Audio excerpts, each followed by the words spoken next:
அவரும் ஒரு பெரிய இசை மலையே தானே.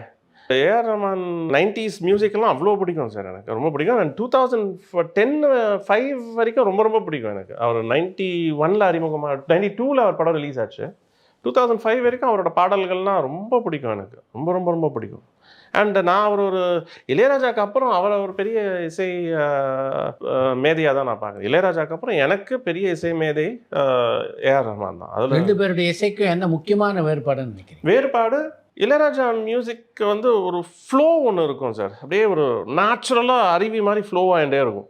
இவரது வந்து அருவின்றது வாட்டர் ஃபால்ஸு. கரெக்டாக நான் சொல்கிறேன். அது கேடு நான் எனக்கே டவுட். அருவின்றது வாட்டர் ஃபால்ஸ். அருவியாக கொட்டிகிட்டே இருக்கும் இளையராஜா மியூசிக்கு. இது வந்து அருவி கீழே கொட்டி அப்புறம் நதியாக மாதிரி இப்படி போகும் பாருங்க. வளைஞ்சு வளைஞ்சு வளைஞ்சு இவர் இப்படி இதை தவிர எப்படி சொல்கிறதுன்னு தெரியல. இவரோட மியூசிக் நதின்னா அவரோட மியூசிக் அருவி. அப்படியே கொட்டுன்னு அதாவது போயிட்டே இருக்கும். ஸ்டாப்பே பண்ண முடியாது. முதல் நோட்டுலேருந்து பாட்டு முடிகிற வரைக்கும் அப்படியே கொட்டிகிட்டே இருக்கும் மியூசிக்.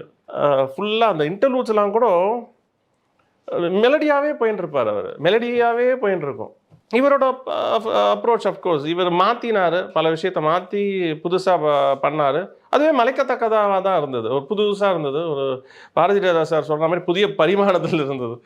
அது நல்ல அருமையாக தான் இருந்தது. ஆனால் உண்மையை சொல்கிறேன் சார், நான் மியூசிக் டைரக்டராக ஆகி இளையராஜா சார் ஸ்டைலை ஃபாலோ பண்ணி இப்போ என்னோட ஸ்டைல் அப்படின்னு இப்போ எல்லாருக்கும் ஒரு ஸ்டைலுன்னு ஒன்று இருக்குது. எல்லா இசையமைப்பாளருக்கும் ஒரு ஸ்டைல் இருக்கும். பட் பாதிப்பு இளையராஜா சாரோட பாதிப்பு ரொம்ப இருக்கும் அப்படின்னு நான் நினச்சிட்டு இருந்த சமயத்தில் ரூட்டே எல்லாருக்கும் மாறி போச்சு. Because of AR Rahman. அவர் எல்லாரையும் ரூட்டை மாற்ற வச்சுட்டார். அவரோட ரூட்டில் தான் எல்லாருமே இன்னைக்கு வரைக்கும் பண்ணிட்டு இருக்கோம். அதுதான் உண்மையும் கூட. எல்லாரும் பண்ணிட்டு இருக்காங்க. அவரோட ரூட்டில் பண்ணிட்டு இருக்காங்க. நான் நம்புகிறேன்.